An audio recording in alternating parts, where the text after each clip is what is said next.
continuación tenemos la oportunidad de hablar de esta propuesta respecto a dos producciones del año 1996: Independence Day y Mars Attack. No podían ser tan diferentes y tan iguales. A la hora de establecer la idea de la relación con otras razas del universo. Hay un chiste que se establece la idea de: vamos a buscar vida inteligente primero en la Tierra, a ver si existe. Ciertamente en estas circunstancias uno tiene la memoria respecto a Simmons, doctor Simmons, ¿no? El señor Simmons. Y no estamos hablando del personaje de Stargate, que ya fue tratado de un conversatorio alegre y divertido, sino de Simmons, personaje de Don Turturro en Transformers 2, Revenge of the Fallen, ¿no? La revancha de los caídos, cuando dice: yo solo, luchando aquí contra todos. Bueno, pues aquí estoy, luchando contra todos, yo solo. Aquí hablando de extraterrestres, a pesar de que a veces tengamos la idea de que extraterrestre es igual a marciano, como si todos los marcianos fueran extraterrestres y todos los extraterrestres fueran marcianos. Es una dualidad interesante la de Independence Day y Mars Attacks. Vamos a ir por partes, como diría Jack el Destripador.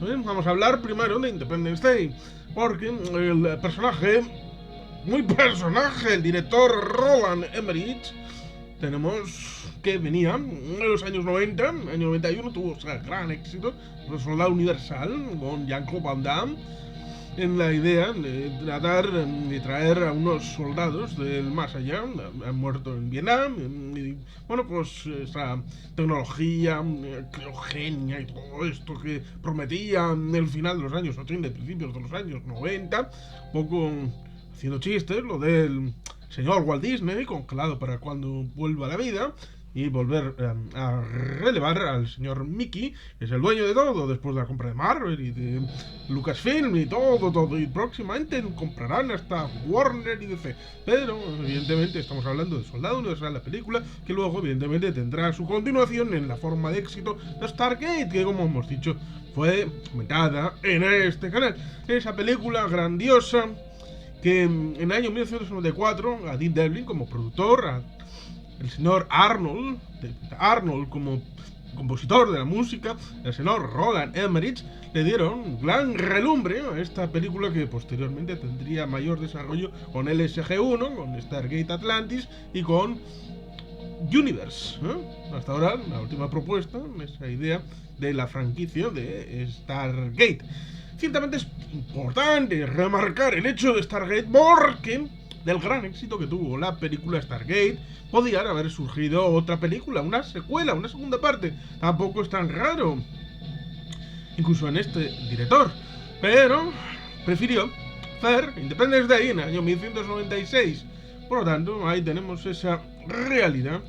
En tanto en cuanto, pues evidentemente las diferencias son fundamentales entre haber aceptado la propuesta de hacer una segunda parte de Stargate y hacer una película de Independence Day con personalidades como el señor Will Smith o un personaje de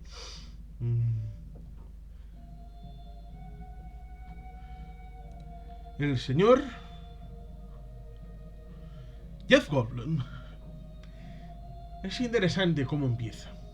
Es interesante porque vemos primero la luna, porque enlaza con la idea esa de que nunca llegamos a la luna. Eso tendrá importancia de Mars Attacks, lo cual es curioso y paradójico. Pero bueno, digamos que vemos esa placa del entonces recién nombrado prácticamente presidente Richard Milhouse Nixon, uno de cuyos libros está comentado en este canal, uno de 1988, ya cuando era bien entrado expresidente. Bueno, pues se ve la firma de los tres astronautas, Michael Collins, Buzz Aldrin y Neil Armstrong, que fueron a la luna en ese Apolo 11 mítico para echarla en nombre de la humanidad. Es curioso porque a continuación vemos otra referencia pues de hacer esta Apolo 11, sí, porque hicieron una película recientemente con la aventura del Apolo. Y después vemos esa nave extraterrestre, que en teoría es enorme, pasando por encima del tiro de cámara, en la idea de emular a la escena de inicio de Star Wars Episodio 4. Que es uno de los momentos rompedores en la ciencia ficción, con esa apertura, nave espacial del Imperio, saliendo de la nada, por encima, después de las letras de inicio, a ir a perseguir a su objetivo, que era la nave donde estaba la princesa Leia, como todo el mundo sabe, antes de estar en el ámbito de Tatooine. Por lo tanto, aquí tenemos la situación más o menos parecida, en donde luego aterrizamos en un campo de radioescuchas para el universo, en donde un personaje de precisamente Stargate, Kasuf, ¿no? El personaje de Kasuf, bueno, pues está dirigiendo el ámbito de las escuchas hacia el exterior. Bueno, es curioso porque reverbera en algo que no había sido sucedido en ese momento, pero veríamos algo parecido en la película de Contact del año siguiente, de 1997, que curiosamente no pudo ver el señor Carl Sagan, autor de la novela en la que se basa la visión cinematográfica, pero evidentemente esa es otra historia. Y a partir de ahí, a partir de ese inicio en Independence Day, vamos a la Casa Blanca con el presidente Thomas Whitmore, donde, bueno, pues hay gente que dice, no es posible que alguien haya llegado de esa manera al presidente después de haber sido un aviador en la primera guerra del Golfo. Aunque hay veces que la gente habla de la primera guerra del Golfo, la Irán-Irak, entre el año 1980 y 1988. Pero, formalmente se establece esa idea de la primera guerra del Golfo, esa entre 1990 y 91 para el tema de la liberación de Kuwait. Pero recordemos el hecho de que el señor David Eisenhower fue héroe de guerra, más político que militar, ciertamente, como puede recomendar amigos historiadores como Oscar Margaño. La idea esa de que más que gestionar ejércitos en sí, gestionaba egos y gestionaba la labor entre los aliados para que no hubiera disensos, que los hubo, pero no saltaron las líneas y menos tampoco a la prensa. Por lo tanto, situaciones como esta, que también se ha dado con Donald Trump, que no fue en cargo público ni siquiera en la escalera de su vecindario, bueno, pues evidentemente puede llegar uno a ser presidente, cosa que evidentemente no estaba introducido en la mente del estadounidense medio a mediados de los años 90, en donde el presidente era el señor Bill Clinton, anteriormente gobernador del gran estado de Arkansas.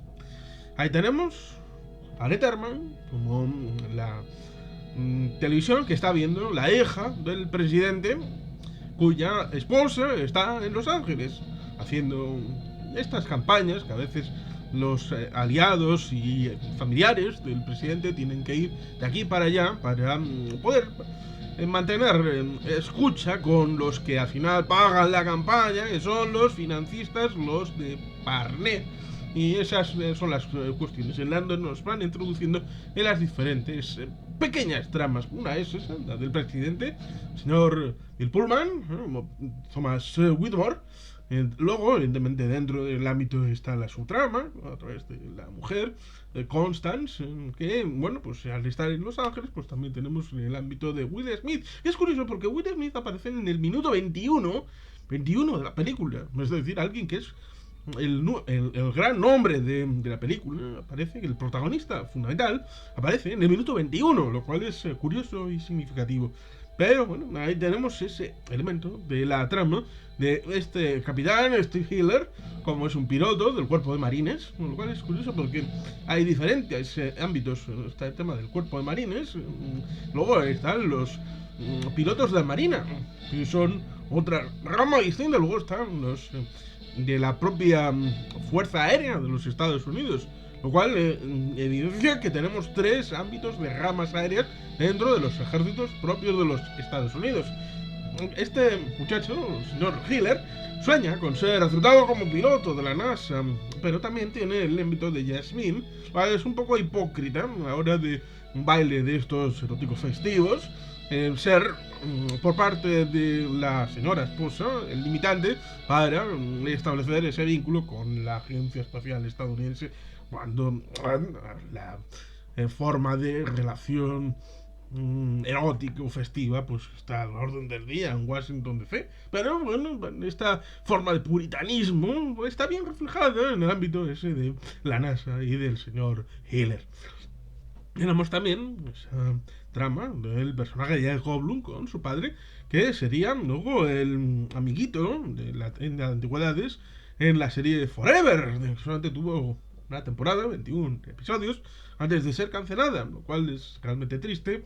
Un caso no tan conocido tal vez como Firefly, que está comentada en el canal, pero ciertamente también es un elemento complicado. Este muchacho que hacía de el protagonista de Firefly es Nathan Fillion, pero el personaje protagonista de esta otra serie, la de Forever, fue el señor Reed Richards original, sobre todo ahora cuando estamos hablando de si el señor Krasinski o el señor Henry Cavill van a hacer el papel en el recast para Marvel para la próxima película de Cuatro Fantásticos. Bueno, hay muchas cosas que acaban enlazando unas con otras. Ese personaje que aparece en Forever es el padre en esta película del personaje de Dave Levison, que es un técnico de cable pero que estudió en el MIT. Por lo tanto es experto en informática y trabaja en eso, en una empresa de televisión por cable. Y ahí tenemos esa circunstancia que está enlazada en la idea de cuando, cuando llegan los extraterrestres hay disfunciones en la vida. Evidentemente primero se hace notar y segundo en las comunicaciones a través del sistema satelital no dejan la posibilidad para tener ese vínculo próximo, que las cosas funcionen con normalidad y por lo tanto tratan de establecer la relación para que bueno pues intente descubrir qué demonios está pasando en ese entorno y por lo tanto ciertamente ahí tenemos esa trama que como descubre y con su padre pues van a Washington DC. Luego, evidentemente, tenemos también la trama de Randy Quaid, de Russell Casey, que es, bueno, pues un videoalcohólico, que fue piloto de la guerra de Vietnam, y que presuntamente trabaja como fumigador de cosechas. Ahí tiene sus 3 hijos, está con una caravana, estas cosas que en ese momento parecían algo, bueno, había estadounidenses que vivían en parques de caravanas, cosa que venía, no están evidentemente con el concepto caravana es distinto, pero con otra serie de conceptos similares venía desde la época del Dust Bowl y de antes. Por ejemplo, este elemento de viviendas un tanto, bueno, pues lo vemos en Sucedió una noche y luego en otras películas como esa de Las uvas de la ira, con lo cual esta forma un tanto chabacana pero individualista y bueno, dando para algunos observadores dirían que degradada de vida de los estadounidenses pobres, que remarcar, pues ya estarían dentro del ámbito de la vida y de la cinematografía décadas antes, pero esta idea de las autocaravanas como forma de casa con ruedines, bueno, pues estaría poniéndose de relieve después de películas de Wim Wenders en los años 80 y por lo tanto con ese background reciente como el ámbito de París, Texas, pues tendríamos esa situación para poner en contexto este grupo familiar que tendrá ciertamente su importancia. Luego evidentemente pues tenemos el secretario de Defensa, lo cual es curioso porque en una misma persona incluye al secretario de Defensa y al director de la CIA, lo cual evidentemente es algo alucinante que nunca ha sucedido en la realidad. Y por buenas razones sería, evidentemente. Por lo tanto, ahí tenemos esa situación en la que vas presentándose situaciones en la base del toro, con el tema de Will Smith después de que haya salido de casa, el ámbito del presidente, el ámbito de Jeff Goldblum, de David Levison, a la hora de establecer esa relación para poder poner en valor que estamos viendo una situación de la cuenta atrás. Una situación de cuenta atrás que es bastante lógica y razonable a cuando, bueno, pues cualquier país va a conquistar a otro en la propia tierra. Por lo cual es externalizar una situación hacia afuera de una situación que es comprensible dentro del marco de relaciones internacionales de la propia tierra. Esta idea de, primero, establecer una evaluación, ya sea de las fuerzas de ataque preventivo, por llamarlo de alguna manera, para ablandar la situación dentro del lugar que quieres tomar, ¿no? Para poder eliminar todas las bases de respuesta. Para eso, evidentemente, hay que hacer una aproximación coordinada y en un momento dado atacar todos a la vez.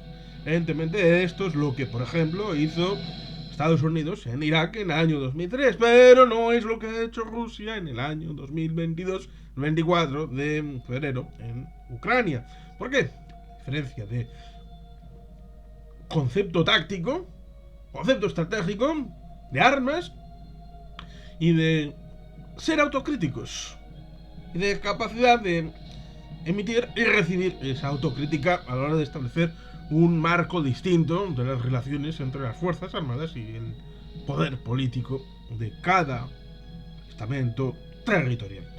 Por lo tanto, ciertamente, aquí tenemos esa situación en la que han preferido hacer esta situación y aprovecharse de los elementos endógenos, en lo que luego el presidente recibirá de parte de lo que el doctor Okum pues ha intentado establecer ese vínculo con el bicho superviviente del noqueo del capitán Steven Hiller en el ámbito de Nevada. Bueno, pues ahí tenemos esa situación en donde acaba por interpretar que son como langostas que van de aquí para allá, aprovechándose de los recursos naturales y después parten para otro lugar para depredar otro gran esfera, otro gran planeta y después seguir y seguir y seguir así indefinidamente.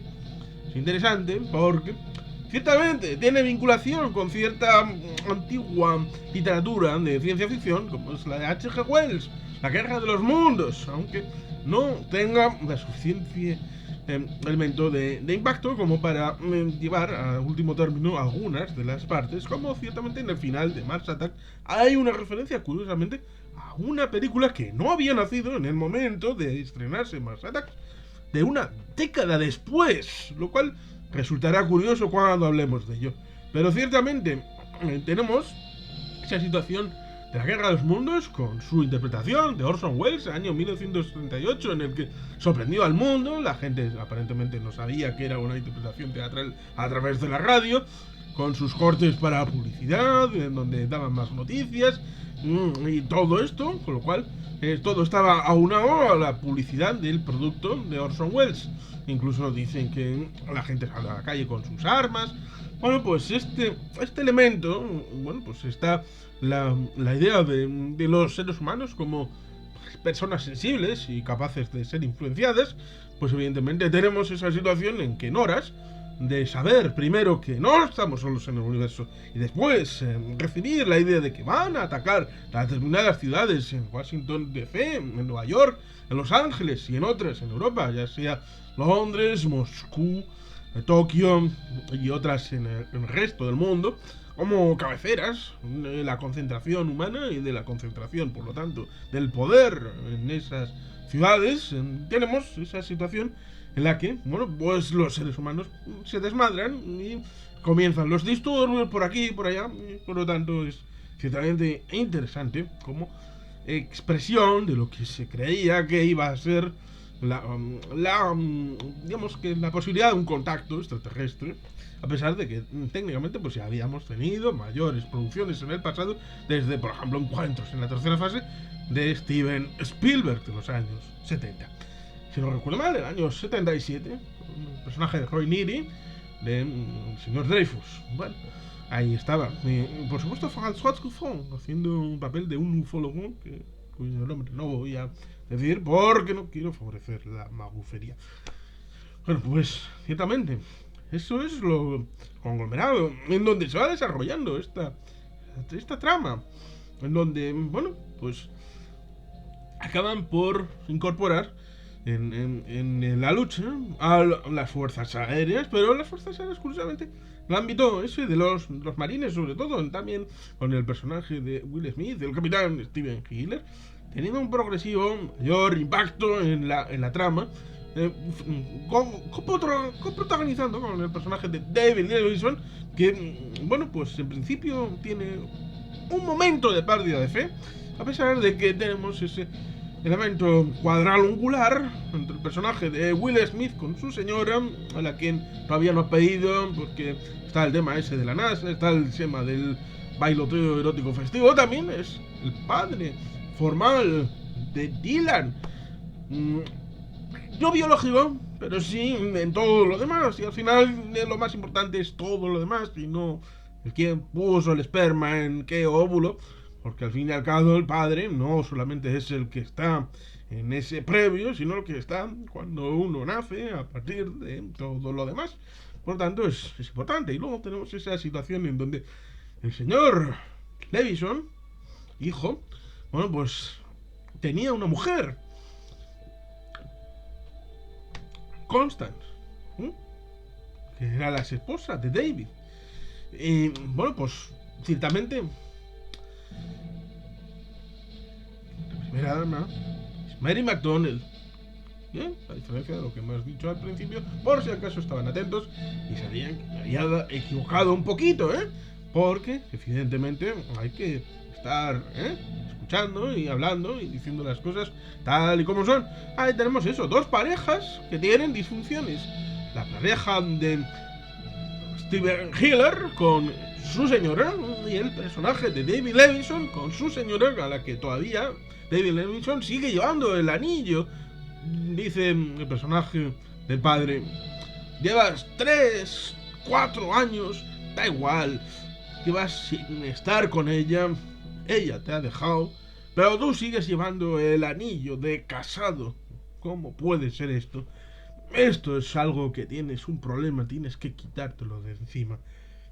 En un momento dado, cuando está la boda del personaje de capitán Steven Hiller dentro del área 51 con el cura párroco, se da cuenta por primera vez que lleva el anillo y le coge la mano, se la coge con fuerza. Ciertamente esta película no es tanto de ser un Shakespeare o un Guerra y Paz o un Dostoyevsky, sino evidentemente es una película que trata de establecer lucha y explosiones. Explosiones hay unas cuantas, y además con cierta frescura para la época, establecer esa idea de destrucción de primero la Casa Blanca, luego el Capitolio como efecto secundario retardado. Tenemos también, evidentemente, previamente en Los Ángeles, la destrucción de un edificio altísimo, y evidentemente el Empire State Building en Nueva York.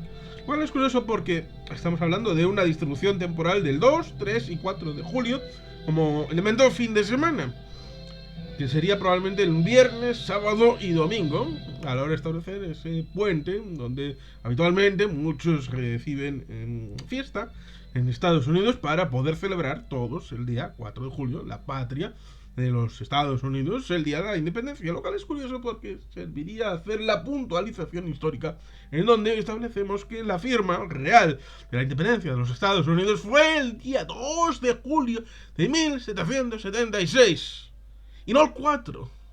Por lo tanto, es curioso porque la publicidad para el futuro es del día 4 como el día de la patria, el día de la independencia. Pero en realidad, todo el mundo debería saber que el de la independencia real, el de la firma del documento, es 2 días antes. Lo cual llevaría a un cierto elemento de curiosidad y de explicar esa disfunción de 48 horas de por qué sucedió.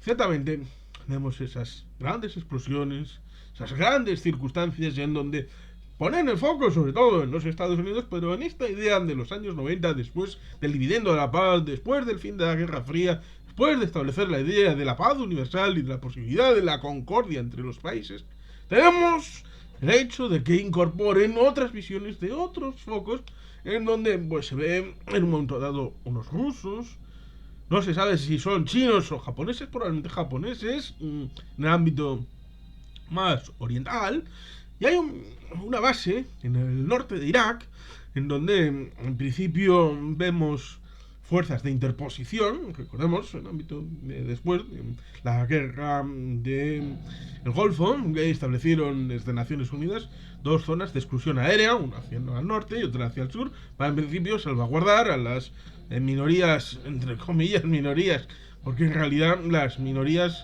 serían las sunnis y las kurdas, porque los chiíes poblacionalmente son la mayoría en el estado iraquí, pero en principio con el poder en manos de sunnis o en el ámbito de Saddam Hussein, que todavía no había sido desplazado del poder, las minorías consideradas fuera del poder eran las chiíes, cerca en la zona del sur, en Basora, y en el norte, en Erbil y Suleimanía, en la zona norte de Irak, bueno, pues ahí estaban las dos zonas de exclusión aérea. Pues tenemos en el norte, en esa zona de exclusión aérea, una base, en donde en principio vemos británicos, franceses, israelíes e iraquíes. Lo cual es curioso porque la gente quizá no se acuerde del hecho de que en ese momento, del año 91, de la desesperación, con todas las fuerzas de Naciones Unidas habiendo sido reclamadas por el Consejo de Seguridad por unanimidad, estas fuerzas de Naciones Unidas, por cascos azules podríamos decirlo, y fueron unánimemente, es decir, la Unión Soviética, Estados Unidos, todos votaron a favor de enviar esa fuerza de interposición. Tuvo la brillante idea de lanzar unos misiles Scud sobre el territorio de Israel, con la idea de que Israel revolviera con una forma de lanzamiento para retaliar, es decir, para vengar esa afrenta por parte del Estado iraquí, y así, con esa vuelta de misiles desde Israel hacia Irak en ese año 1991, tener la excusa frente a la umma coránica, frente a la umma del Islam, para unificar esa lucha que estaba llevando, a pesar de que tenía otras raíces, como era el hecho de la propia guerra Irán-Irak, en donde curiosamente pues hubo un montón de elementos, porque muchos vendían armas a un bando y también al otro, ya sea, por ejemplo, los franceses, cuya curiosa historia también tiene una circunstancia entre el año 85 y 86 que involucra al señor Mitterrand y al señor Chirac, pero esa evidentemente es otra historia. Y luego está el Iran Gate con Ronald Reagan y aquel otro, el señor teniente coronel, el señor Oliver North, que bueno, pues también tiene su historia que es bastante cachota. Pero volvemos al ámbito este de la película, en donde pues evidentemente tienen dificultades, porque como en toda película de ciencia ficción, ir metiendo extraterrestres evidentemente tiene una capacidad tecnológica años luz de la Tierra, de cualquier país de la Tierra, y por lo tanto cualquier intento previo para la evolución de los acontecimientos, para tratar de devolverles el golpe, no va a conseguir nada, ni siquiera con las armas convencionales, ya sean los propios aviones, porque tienen, como no, un escudo defensivo previamente al propio elemento militar, es decir, a las naves. Incluso cada nave propiamente tiene un escudo de defensa propio, que evidentemente parece que está unificado en todo el conjunto. Un poco a semejanza de una colmena, en donde todo está vinculado con lo otro, y la abeja reina es la nave nodriza, que está al inicio y ya habíamos visto al comienzo, de la que se desenganchan 36 pequeñas navecitas, pequeñas, tienen 25 kilómetros de longitud, con lo cual pequeñas nada, en donde pues van situándose en esas ciudades, que luego van, después de haber destruido, pues van a otras ciudades, así.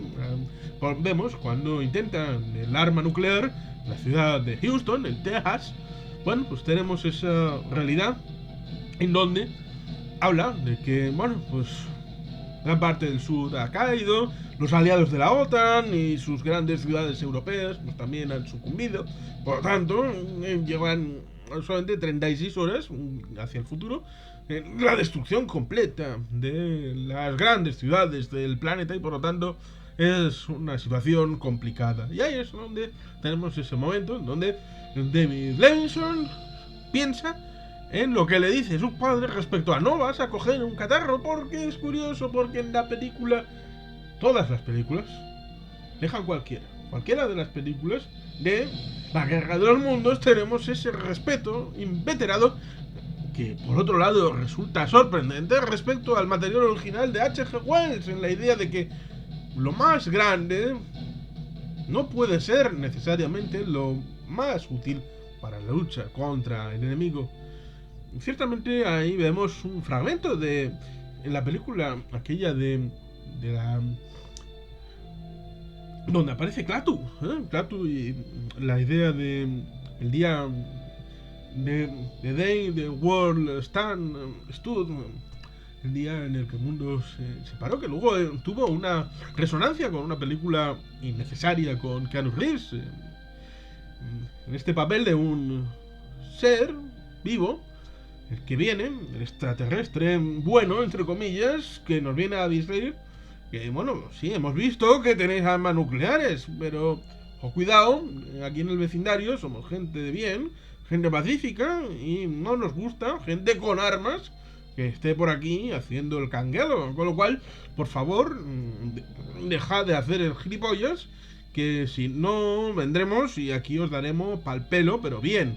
Esa película de los años 50, bueno, pues tiene ese personaje que es curioso porque precisamente esta gente, estas langostas que van y vienen por mundos de Dios, entonces estaría dilapidando el carisma de este personaje cinematográfico justamente en chocar frontalmente con el mensaje emitido en el final de esa película y que, como digo, merece ser vista. La película de los años 50, no la de Keanu Reeves, porque es interesante para esta idea de los extraterrestres. Ciertamente, en la diferencia en el personaje este de el secretario de Defensa y director de la CIA, en ese momento en el que después de haber destruido la Casa Blanca van primero en helicóptero en Marine One al Air Force One y del aeropuerto de Washington DC, que es la base Andrews. El civil es el aeropuerto Ronald Reagan. Bueno, pues desde la base Andrews van en dirección hacia el oeste sin saber rumbo, lo cual es curioso porque en principio también eso es lo que le pasó a George Walker Bush el 11 de septiembre de 2001, y no sabía muy bien a dónde ir, a pesar de que finalmente le llevaron a una base del medio oeste de los Estados Unidos, donde estuvo encerrado unas horas hasta que la situación más o menos se calmó y pudo volver a la Casa Blanca, en donde estaba en su sótano señor vicepresidente, que fue interpretado por el señor Christian Bale en la película Vice, bastante solventemente.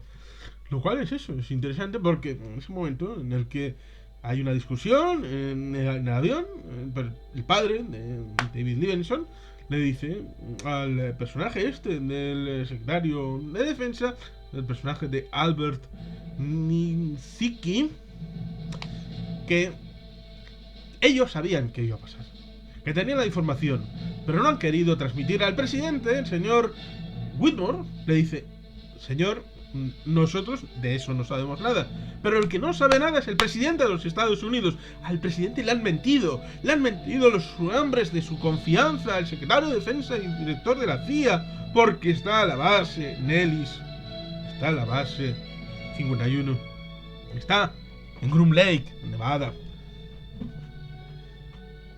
Es interesante, porque formalmente, hay que reconocerlo, hasta mediados de los años 50 no había este tema extraterrestre.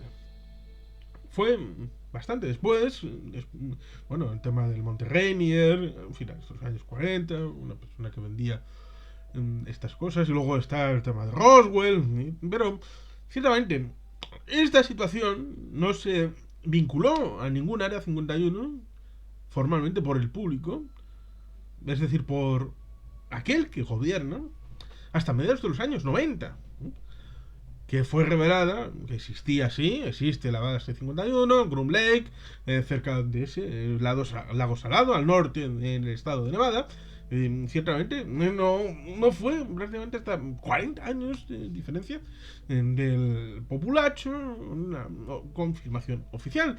Y ciertamente ahí está el personaje de Doctor Ockham, interpretado por Brent Spiner, el personaje de Star Trek, la nueva generación, el comandante Data. El ser inorgánico que acompaña a la tripulación con el comandante Riker y el capitán Picard.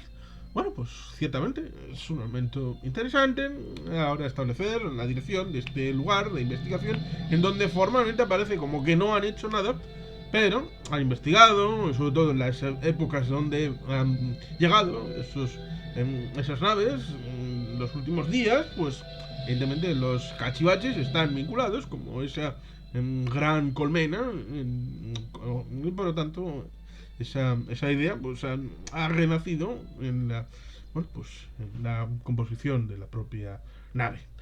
Y ahí es donde establecen esa idea, la idea de que al final en la guerra de los mundos son virus los que matan a los grandes invasores extraterrestres.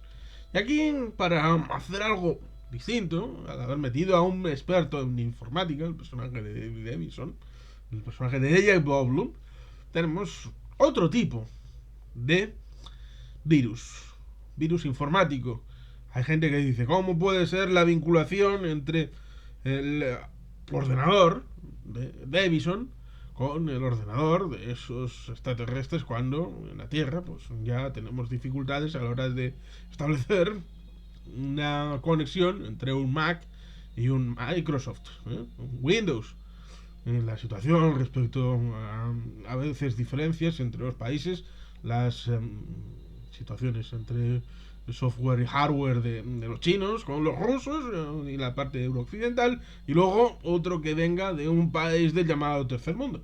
Pero ahí está la diferencia, porque no has entendido el hecho de que al principio hablan de que utilizan el sistema de satélites nuestro, humano, en su beneficio. Por lo tanto, ese posible pasillo ya está construido por parte de ellos a la hora de aproximarse a la tecnología de la Tierra, lo cual evidentemente está un poco cogido con pinzas, pero está ahí. Y ahí, por supuesto, está la referencia a 2001. Saludos, Dave, por David. Bueno, pues por Dave Bowman, por supuesto, 1968, 2001, una odisea en el espacio. Evidentemente, haciendo referencia a los clásicos de la ciencia ficción, por supuesto. Así es esta película. Es grandilocuente, es espectacular. Está el discurso de Bill Pullman, con presidente Whitmore, ahí arengando a la tropa, cuando después sabemos que el propio presidente va a ser uno de los grandes héroes, porque va a ser uno de los aviadores que va a ir al combate. Con esa circunstancia, en ese sabor en el que le dejan que sea el primero en lanzar el misil contra la nave. Y bueno, pues para el tema ese de la posteridad, lo mismo que Rodrigo de Triana, bueno, pues tuvo esa idea de ser el primero que avistara América, y es lo que pasó realmente. Y después Cristóbal Colón dijo, no, yo un tiempo antes, unas horitas antes, había visto una luz por ahí, por el horizonte, y no dije nada a nadie, pero yo creía que, bueno, será una luminaria, será un extraterrestre, no sé. Bueno, voy a seguir. Rodrigo de Triana dice, ¡Tierra! Ah, ahí va, los donuts. Ah, sí, me acuerdo, sí, yo la he visto primero. Así que tú, señor de Triana, pues no, usted no ha visto la Tierra primero, la he visto yo. Y así me quedo con lo del almirantazgo, la mar océano, el esto, lo otro, más allá, y ver Tierra primero. Soy el Chachi, señor Colón, Cristóforo Columbus, grande del mundo y de la historia. Por lo tanto, ahí tenemos esa curiosa circunstancia. Es una película en donde, pues, ciertamente, hay grandes explosiones, hay aventurillas, hay cosas curiosas como ese momento épico en el túnel en Los Ángeles en donde en plena destrucción la tormenta de fuego va a pasar por delante después de meterse en un pequeño ratúnculo, en un lugar detrás de una puerta en donde se van a meter Yasmín, Dylan y el perro.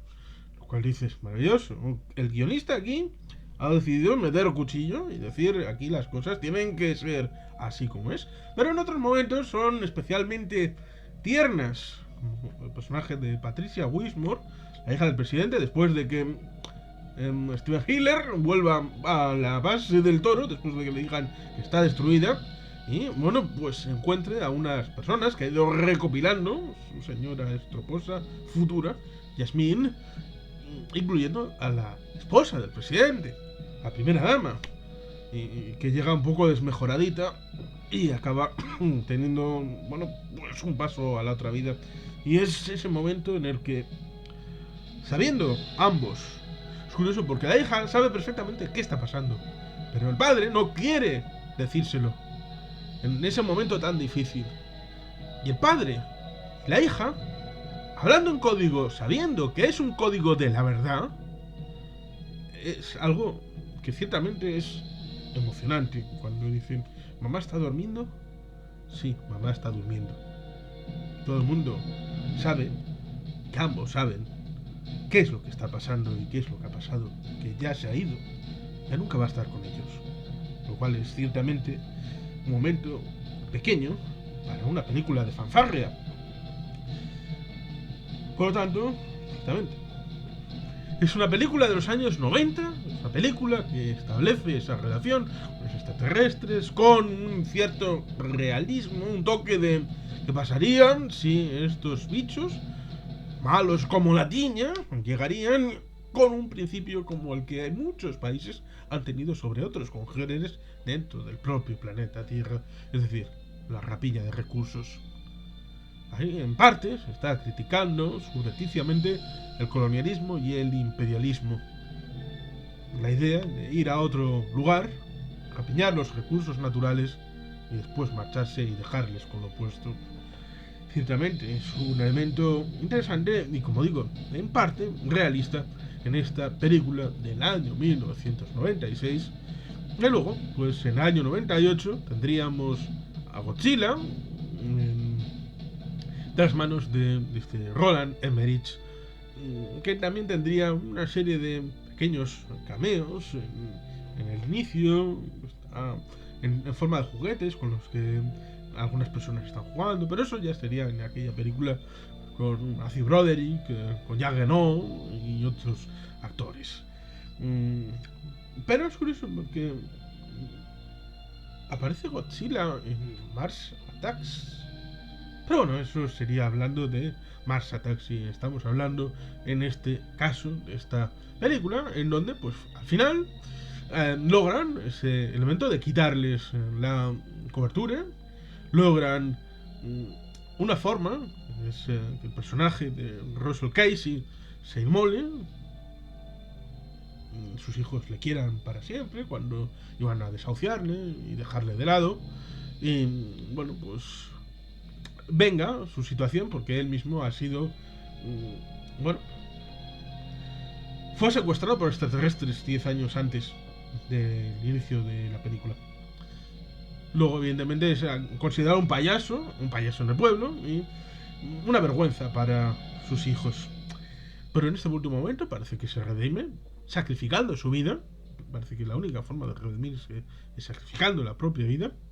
En una fórmula en la que acaban por destruir todas las naves en esa forma de ataque coordinado por minutos en toda la Tierra. Y ahí vemos en el final esa situación en Sydney, en el África Negra, en el Cairo, lo cual es curioso porque ven las tres pirámides principales, Keops, Kefren y Mykerinos, pero la construcción de El Cairo alrededor de las tres pirámides indica que al destruir la nave, si no habían destruido ya el Cairo, pues lo poco que quedara ha caído la nave encima. Con lo cual, bueno, pues curioso, porque a saber lo que va a pasar después de la película. Vemos Sydney, el Cairo, no vemos Europa.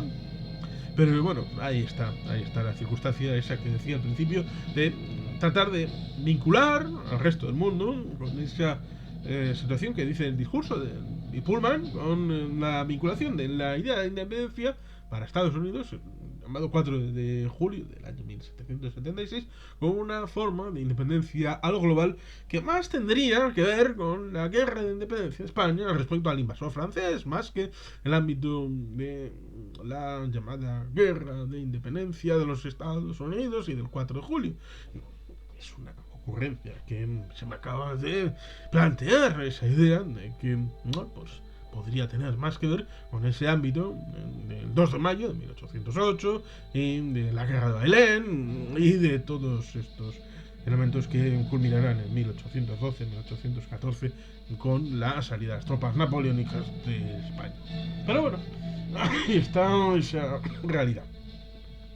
A esta película, que es grandiosa, tiene una música de David Arnold, una producción bastante razonable y que luego tendrá una secuela bastante triste con una cosa que quiero decir y puntualizar, porque Roland Emmerich es LGTBI y el personaje de el señor Brent Spiner, el Dr. Occum, que en principio aparece en esta película como presuntamente muerto, pero ha entrado en coma para cuando la segunda película, y digamos que le revive, lo mismo que revive la nave en esta película cuando llegan sus hermanas del espacio exterior, pues revive y luego muere efectivamente el personaje del Dr. Occum.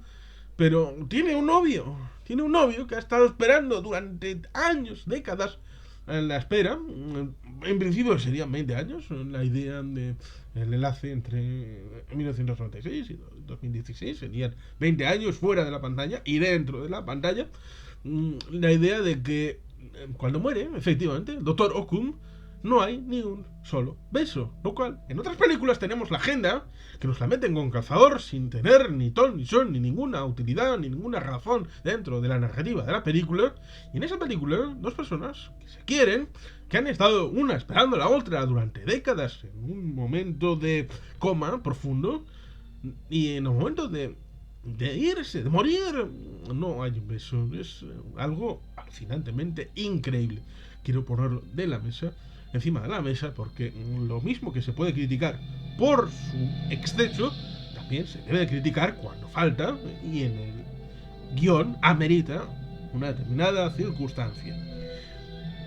Ahí tenemos, por lo tanto, Independence Day, una película que habla de los F-18 Hornets usados en las diferentes batallas. Está el ejército, está un poco de política, está un poco de ciencia, está la base Área 51 y está pues esas ciudades en el ámbito que ya hemos dicho, y ese final respecto a el virus informático. Bueno, pues esta fue una película que tuvo su desempeño bien bajo, costó 75 millones de dólares y recaudó en principio 817 millones de dólares. Un ratio de 1 a 10 en dólares. Por tanto, es un desempeño bien bajo esta película del Día de la Independencia. Y ahora vamos a Mars Attacks. Mars Attacks es una película que, bueno, pues el señor Tim Burton quiso hacer una película de, bueno, cachondeo. Escojonarse el personal a través de las películas de serie B de ciencia ficción de los años 50. Lo cual es curioso porque dicen que está basada en una serie de cromos, Mars Attacks, de la marca Tops, lanzada por primera vez en 1962. Lo cual es eso, es curioso porque hay películas basadas en libros, películas basadas en cómics, pero películas basadas en una serie de cromos. Es algo curioso y, bueno, pues cada cual que valore la circunstancia en su determinada realidad. Al inicio, bueno, pues parece que empezaron a desarrollar esta producción en el año 93 y Warner Bros. Pues adquirió los derechos de la serie de cromos a nombre del señor Burton. Lo cual es curioso porque tenemos esa circunstancia en la que, a diferencia de Roland Emmerich, Tim Burton venía de haber hecho las películas de Batman en el año 1989 y 1992, el año de Batman vuelve, y en el año 90 había hecho Eduardo Manos Sinceras con aquel Johnny Depp, que bueno, ese cuarto de Navidad, bastante bonito. Y bueno, pues en ese año 95 hizo el señor Schumacher Batman Forever con Val Kilmer y no con el señor Michael Keaton.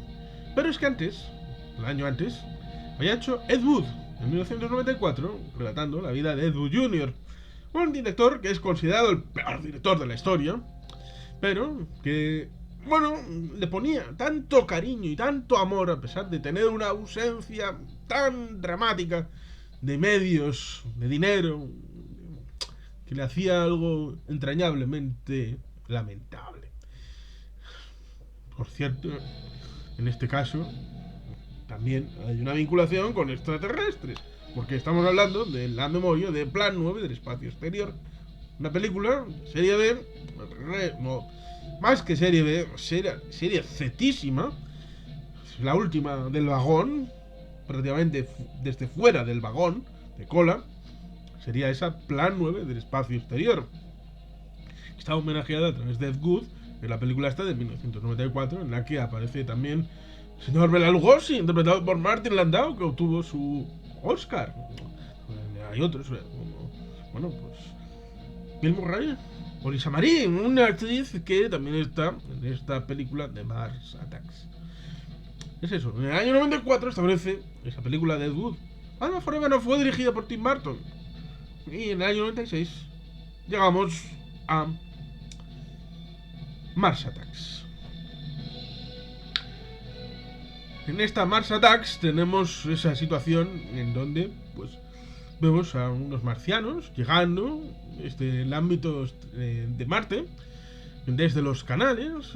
Llegamos a la idea de los canales fundamentalmente por visiones de finales del siglo XIX a través de un autor italiano que lo escribió después de haber visto presuntamente a través de su telescopio unas formas de vetas en el planeta rojo, y se imaginó que eran construcciones en momentos de dificultad hídrica en donde desde los polos habrían hecho canalizaciones para llevar el agua a las zonas tropicales y así poder sobrevivir en los tiempos últimos del planeta. Es una idea crepuscular respecto a una posible civilización marciana. Y ese elemento también evidentemente fue trasladado a las producciones de comienzos de siglo en el ámbito cinematográfico como trasunto de las artes que habían evolucionado, de la literatura, los cómics, bueno, pues las diferentes artes que, bueno, las clásicas son la escultura, la arquitectura, bueno, pues estas que también están recogidas en letras, en el ámbito de lo escrito y de lo dibujado, por supuesto, porque también el arte de la pintura, también es importante para la cinematografía, el arte de la pintura. Evidentemente tenemos a Jack Nicholson con dos papeles, el que fue el señor Napier, Joker, en aquella película de Tim Burton de 1989 Batman. Tenemos a Glenn Close como la esposa del presidente, interpretado en uno de esos dos papeles por Jack Nicholson. Tenemos también a Annette Bening, a Pierce Brosnan, a Danny DeVito, que sabe muy poco, a Martin Short como secretario de prensa de la Casa Blanca, a Sarah Jessica Parker, a Michael J. Fox, a Rod Steiger. Es curioso porque Rod Steiger hace un papel, porque a pesar de que estamos hablando de descojonarnos de las películas de los años 50, un poco el Spaceballs del ámbito extraterrestre, podría ser esta Mars Attacks, recoge parte del espíritu del mundo, a pesar de que no lo declare y no sea tan explícito. Hay dos generales, pues sería el general interpretado por Rod Steiger, que sería Norman Schwarzkopf, Y tenemos al lado General Negro, que evidentemente es Colin Powell, porque en el ámbito de la tormenta del desierto, en el año 91, uno era el jefe del Estado Mayor conjunto y otro era el jefe del ejército. Con lo cual los dos tenían mando en plaza, pero cada cual en su área de influencia. Por lo tanto, esa idea parece que está recogida en este proyecto de película en el que, bueno, pues tenemos curiosamente Las Vegas. ¿Por qué Las Vegas? Porque es curioso, porque hay un personaje que cogemos en una conferencia dada en Vidaurrieta por mi amigo Luis Alfonso Gámez.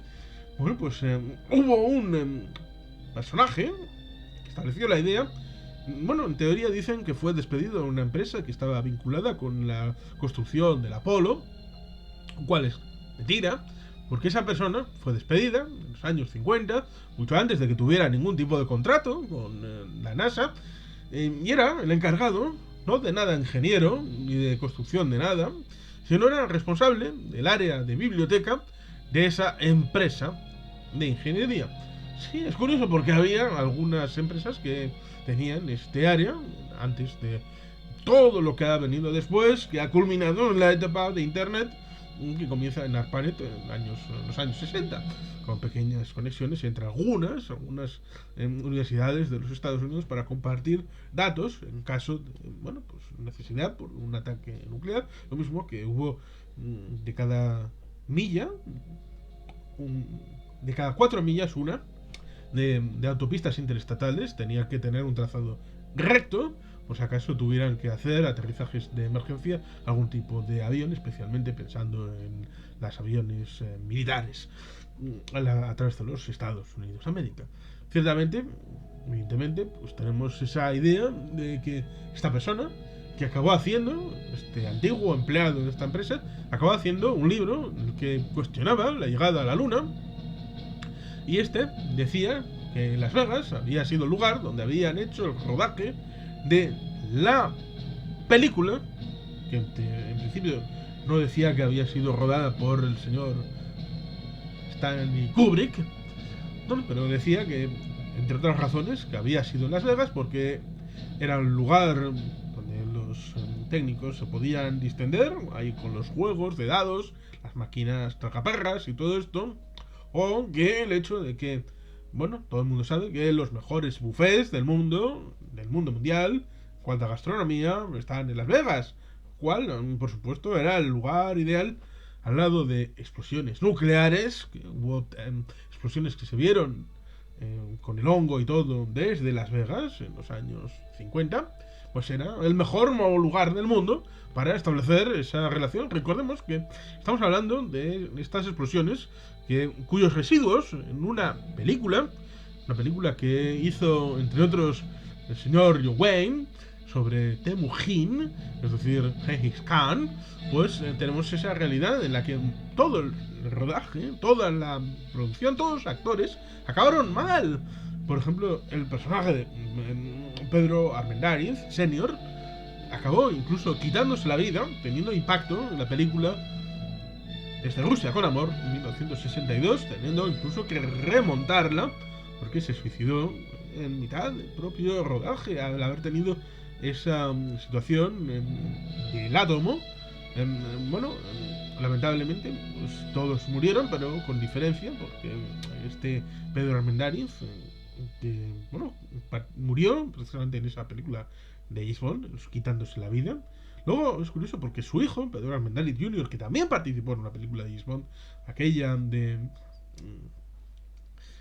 la licencia para matar, que en realidad iba a llamarse de otra manera, el retiro de licencia, pero esto parece que no lo iba a entender el público, pues también se acabó suicidando. Es una familia trágica. Pero es eso, fue tragedia. En un caso, John Wayne murió de muerte natural, aunque acortándole la vida bastantes años, en el 1977. Y digamos que en el ámbito de el resto de la producción pues tuvo su impacto, con lo cual ciertamente rodar una película para el falso alunizaje precisamente en Las Vegas, donde en los alrededores había habido pruebas nucleares, totalmente lógico, por supuestísimo.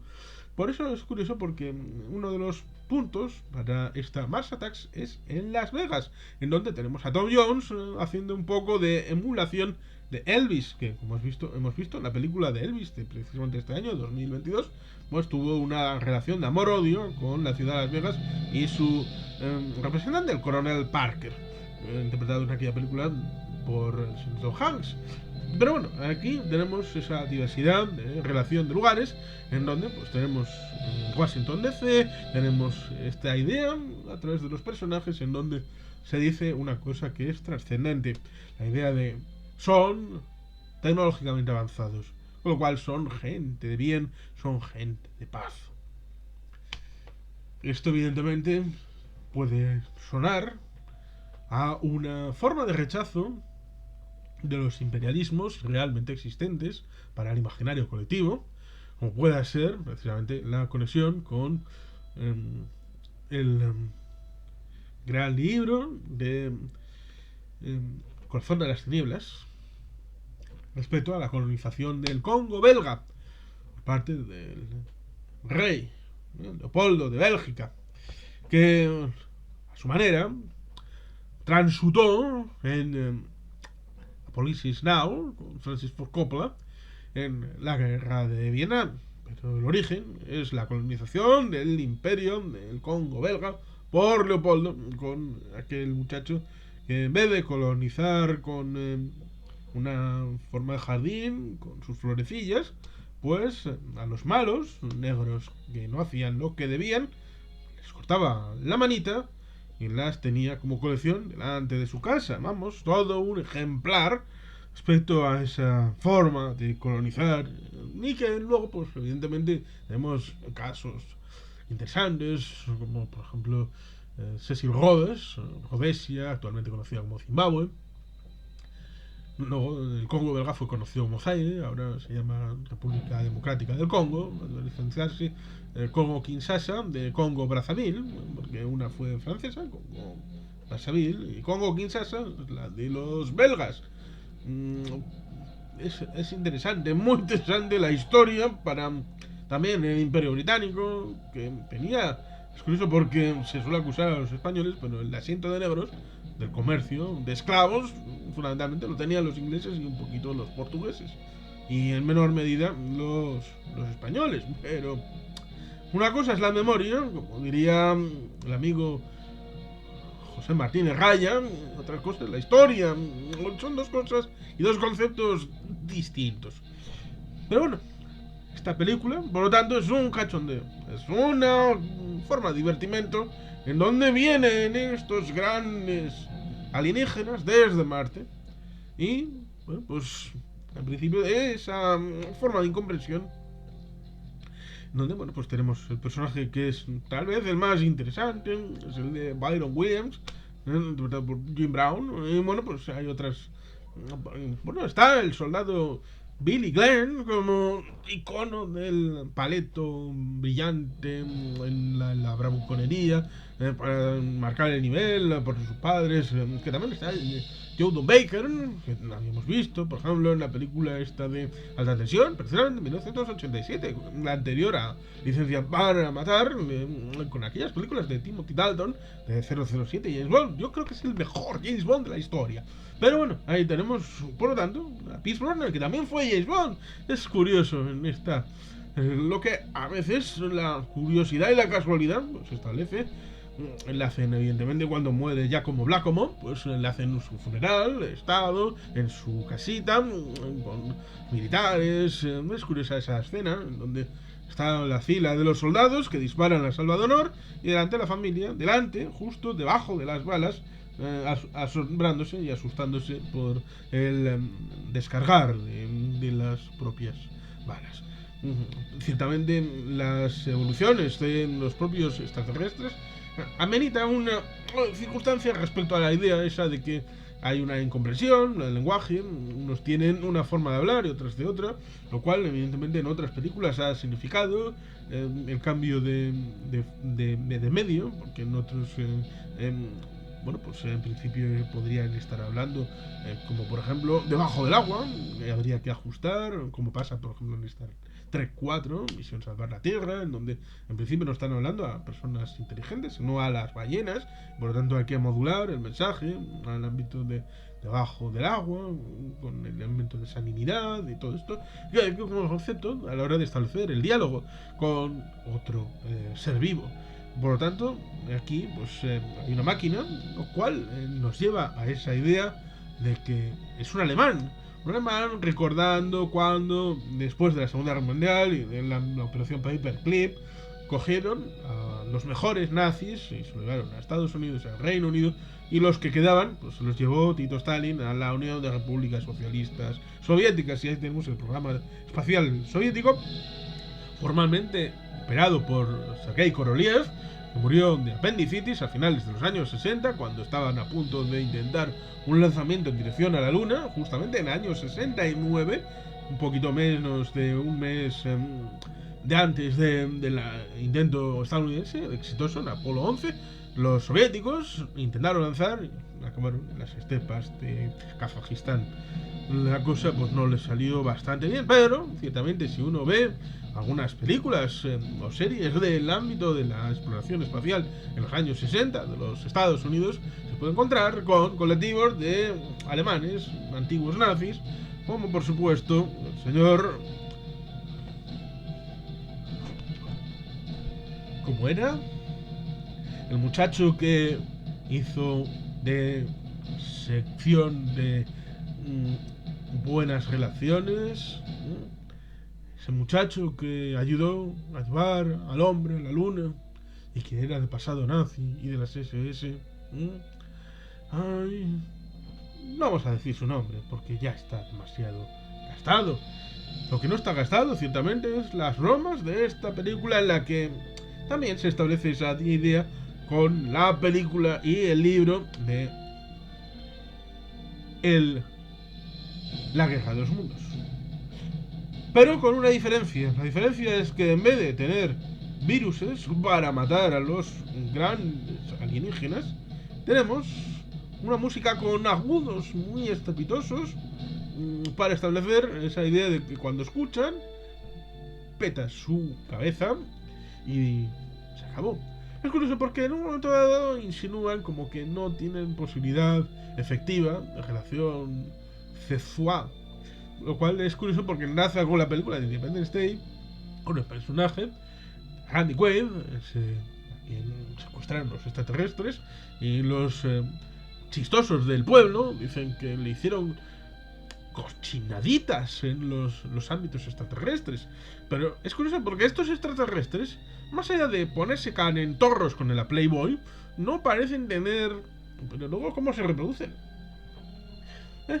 Lo cual es curioso porque tienen unos grandes cerebros, pero dentro, la cavidad, no tiene nada. Por lo tanto, aparentemente son desarrollados, tienen una tecnología de la leche maravillosa, pero no lo son tanto. Lo cual lleva a una cierta reflexión, tal vez, por este lado, ahora establecer quién es desarrollado, quién no es desarrollado, quién tiene una vocación hacia las armas o no las armas, y cómo se produce esa interrelación entre los pueblos y las personas. Ciertamente, es una de esas cosas que, buscadas o no, pueden dar pie a conversaciones y a reflexiones. Mars Attacks, por lo tanto, es una producción que resulta curiosa, porque es un poco, como decía, el hecho de la Spaceballs. ¿Por qué digo la de Spaceballs? Porque en un momento dado hay un cachondeo en la isla de Pascua con uso de footage, es decir, de material de la película Rapa Nui de 1994 de Kevin Reynolds, financiada por Kevin Costner, que habían hecho la película de 1991 Robin Hood, el príncipe de los ladrones, que luego harían película precisamente en paralelo con esta. No sé si es por eso por lo que se cachondean esa película de Waterworld. Por estas fechas tenemos la producción de Waterworld, precisamente que rompió la amistad entre Kevin Reynolds y Kevin Costner. Una película que está comentada en este canal, tanto por mí como con el amigo Pérez de Triana.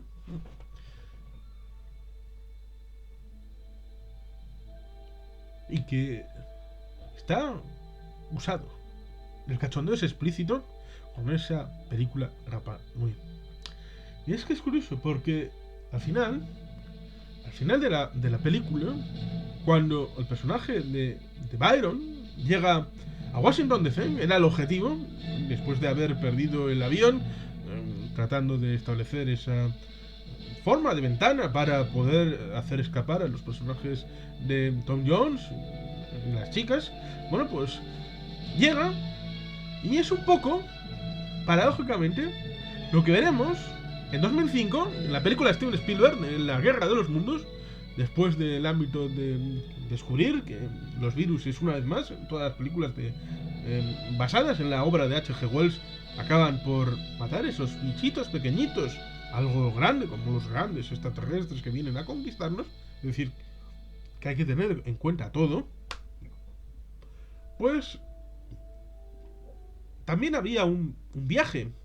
Había un viaje entre el padre, que bueno, pues quería llevar a su hija a donde los padres de ella, en la zona de Boston. Y aquí, bueno, pues vemos como llega a la casa donde se han separado, sí, pero parece que hay posibilidades, porque parece que hay condiciones extrapersonales que ameritaron ese extrañamiento, como es en definitiva un divorcio. Igual es el hecho de que uno siguiera viviendo en Washington DC y él viviera y trabajara en Las Vegas, o su pasado con el ámbito del boxeo, como se dice, tuvo entre el año 1969 y 1973. Incluso el personaje de Tom Jones dice una vez: sí, yo te vi combatir en Cardiff, la capital de Gales, la patria de Tom Jones. Es el tigre de Gales, este muchacho. Aparece un poquito, luego en el final, con el tema It's Not Unusual, que, bueno, pues es curioso porque ¿quién lo bailaba? Bailaba el hermanastro de Will Smith en El Príncipe de Bel-Air. Ahí tenemos una conexión un tanto tangencial, buscada o no, entre Will Smith, Independence Day, y Mars Attacks a través de Tom Jones. It's not unusual. Bueno, pues ahí tenemos cosas curiosas. Y como digo, ese final en el que el personaje de la hija de Tom Cruise, la película aquella, que acaba llegando, lo cual es curioso porque ahí tendríamos también indirectamente a quien diría que es una situación, no en esta de Mars Attacks, en aquella tendríamos una situación como en el personaje de John Wayne en la película Centauros del Desierto, donde lleva a su sobrinastra o hija, dicen algunos, de vuelta a casa, pero él sabe que no puede entrar en esa casa porque ya no es aceptado en esa realidad, con lo cual se da la vuelta y se fue haciendo la elipsis con el inicio de ese dintel. Pero bueno, sí, rascamos, pues siempre hay paralelismos, situaciones más o menos parecidas. En este caso, pues evidentemente es el propio Byron que llega a Washington. Ahí está, como el 13 del percebe, desaparecido la pared, y vemos a los personajes, a las familias, haciendo limpieza, pero se ve desde la calle, parece eso, 13 del percebe, y llega allí y se acabó la película, después de haber visto a unos mariachis tocar el himno de los Estados Unidos, lo cual evidentemente algunos dirán: recuerda cuando en el siglo XIX el tercio del país mexicano fue adoptado por los Estados Unidos, los territorios de Texas, Arizona, Nuevo México y California. ciertamente ahí estaría la forma sutil de hablar de Aztlán, como la idea de, bueno, vosotros nos robasteis esto, ahora todos metemos a unos mariachis delante del antiguo Capitolio de los Estados Unidos para tocar el himno de los Estados Unidos.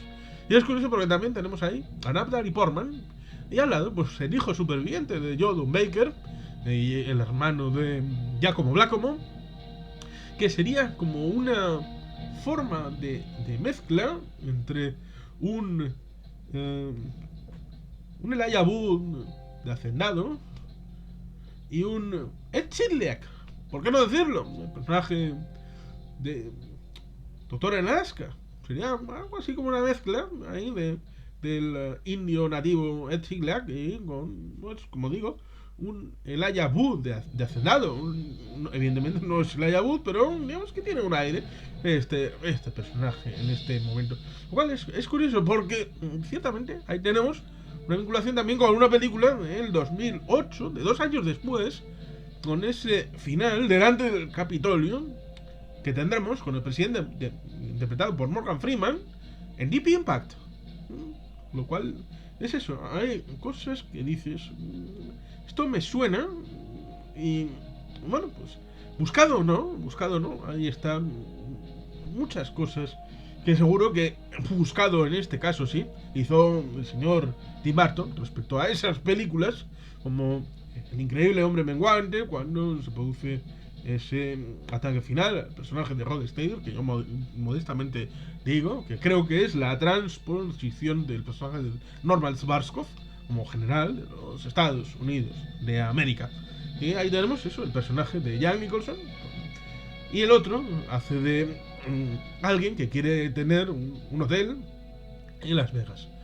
Ciertamente, tras la película está, que es de acción, ciencia ficción, pero mucha comedia sobre todo, de Warner Brothers, tuvo un presupuesto de $70 millones y una recaudación de $101 millones, lo cual evidentemente no es un fracaso comercial, pero digamos que se le parece bastante, porque a este presupuesto inicial hay que subir el tema del marketing. Por eso se dice habitualmente que para tener beneficios del presupuesto hay que darle $3-4 para empezar a tener realmente beneficios. Aún así, pues tardó precisamente 3 años el señor Burton en hacer Sleepy Hollow, la siguiente película que dirigió en el año 1999. 3 años de espera en barbecho para darle vía libre al siguiente producto, aquel en el que Christopher Walken interpretaba a Sleepy Hollow. Por eso es interesante hacer esa medición. Esta película de 106 minutos, pues comparada con la otra, que tuvo también eso, presupuesto de $75 millones, un presupuesto más o menos equilibrado, y tuvo formalmente Independence Day tiene una duración de 145 minutos, la versión original, y luego hay una extendida con 8 minutitos más, con alguna escenita por aquí y por allá, que acaba teniendo pues importancia para los fans, pero no una significación.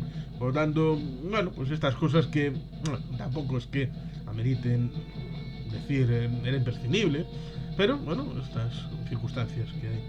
Por lo tanto, ahí tenemos en ese año estas dos propuestas de ciencia ficción, extraterrestres, ataque a la Tierra, entre el ámbito de Mars Attacks con Tim Burton y Independence Day, que hemos comentado y que seguramente de haber podido tener la posibilidad de haber hablado con otra persona, pues habría sido más rico, pero aquí llegamos a la parte final en el hecho de el versus. Tenemos, por tanto, una película que se cachondea y otra que se toma en serio a sí misma. ¿Cuál sería la película que se es mejor para la posteridad y para el elemento del presente 2022? Yo creo que me ha costado más ver Mars Attacks, a pesar de que tiene 1 hora 45 minutos de duración y en principio es de cachondeo y de divertimento. Me ha costado más que ver las 2 horas y media de Independence Day, que se me han pasado volando y que, a pesar de que incurre en esos lugares comunes, a veces, respecto a los Estados Unidos, sobre todo en ese periodo noventero de los años del beneficio por la paz, del dividendo de la paz, digamos que mi cariño por la película de Roland Emmerich es superior al de la propuesta de Tim Burton. A pesar de que tengo mucho cariño a Tim Burton y las películas que ha hecho, en buena medida, no todas, pero nos trajo a Batman con Michael Keaton y Danny Elfman, que creo que también participa en la música de esta Mars Attacks. Está bien, pero digamos que para ver las películas B de los años 50, mejor verlas directamente, porque ameritan verlas directamente, porque estaban hechas, sí, con poco presupuesto, pero estaban hechas con ganas de transmitir una historia, y esta vuelta de tuerca en Mars Attacks creo que no era realmente necesaria. Es gustosa de ver, pero de haber tenido que financiar uno de los dos proyectos, yo habría financiado sin duda alguna Independence Day. Atáquenme, venga, atáquenme, hatenme. Pero digo, a pesar de todas las circunstancias que puedan decirse respecto a lo que pueda estar detrás de la producción de Roland Emmerich, la película está muy bien contada, está muy bien transmitida, se nota que hay un cierto dinero invertido en esa película, en esa producción, cosa que parece no verse en la misma envergadura en Mars Attacks, a pesar de que, como digo, el dinero invertido parece ser más o menos el mismo. Y como digo, personalmente, a mí me mueve más Independence Day que Mars Attacks. A pesar de que también digo que hubiera dejado de lado la posibilidad de hacer una segunda parte, cosa que yo creía absolutamente innecesaria. Pero parece que los dólares, la nostalgia, ameritaron para algunos la posibilidad en donde sí aparecen algunos de los anteriores, por ejemplo el propio Bill Pullman haciendo un papel horrible, o de alguien ido, loco, pasado vueltas. Se insultó mucho el discurso del presidente Whitman en el personaje de Bill Pullman, ahí al final subido en la camioneta con la radio para hablar a los pilotos que están en la explanada del Área 51. Hay muchos elementos que el tiempo ha distorsionado y que esa distorsión fue incorporada en la segunda parte de Independence Day. Y luego, evidentemente, la ausencia de un alma mater que debería haber guionizado la estructura, como es Will Smith. Will Smith no quiso aparecer, el proyecto nunca debió haber tomado forma. Pero bueno, hay gente para todo y gente necesita de crear dólares para la compañía.